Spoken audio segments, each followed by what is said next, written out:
വലിയ വലിയ ഓരോ ചരിത്രങ്ങൾ നമുക്ക് നൽകുന്ന പാഠങ്ങൾ. ഒരു വിശ്വാസിയായ മനുഷ്യനായ മറ്റൊരു മനുഷ്യനെ സംബന്ധിച്ചിടത്തോളം നമ്മളുമായി ബന്ധപ്പെടുമ്പോ അവനെ ചതിയിൽ ഏർപ്പെടുത്തിയിട്ട് നമ്മൾ പള്ളിയിൽ വന്നുകൊണ്ട് ഒന്നാമത്തെ സൊഫിൽ നിന്നത് കൊണ്ടൊരു കാര്യമില്ല.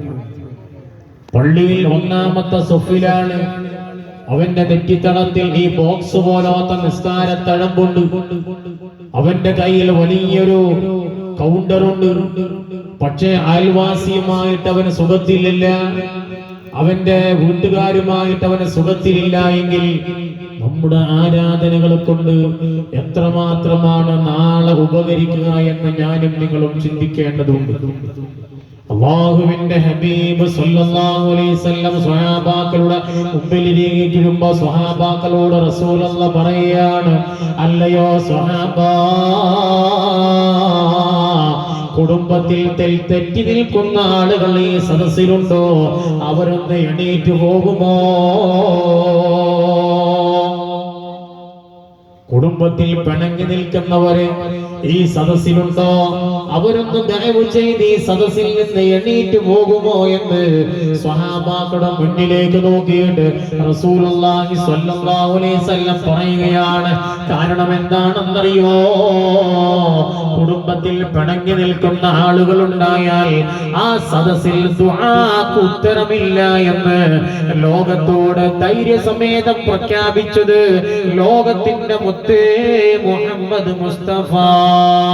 അസ്സലാത്തു വസ്സലാമു അലൈക യാ റസൂലല്ലാഹ്.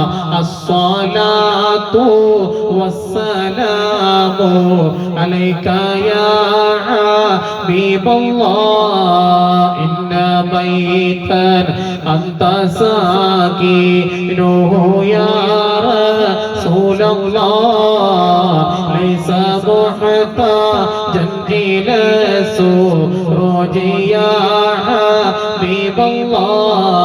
വല്ല വീട്ടിലും നബിയെ അങ്ങൊന്ന് താമസിച്ചാൽ അവിടെ വീളത്തിന്റെ ആവാശമില്ല പോ നബിയേ.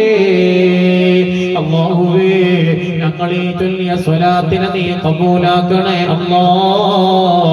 നിന്റെ ഹബീബായ നബിയുടെ റൗളയിലേക്ക് നീ എത്തിക്കണേ അല്ലാഹ്.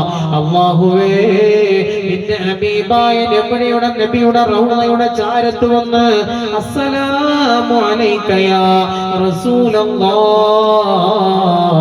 എന്ന് സലാം പറയാനുള്ള ഭാഗ്യം ഈ പാവപ്പെട്ടവരായ ഞങ്ങൾക്ക് നൽകണേ അല്ലാഹ്. ഈ സദസ്സിന്റെ ബർക്കത്ത് കൊണ്ട് ഞങ്ങൾ ആ ഭാഗ്യവാന്മാരിൽ ഉൾപ്പെടുത്തണേ അല്ലാഹ്. അതുകൊണ്ട് എന്റെ പ്രിയപ്പെട്ടവരെ, ഞാൻ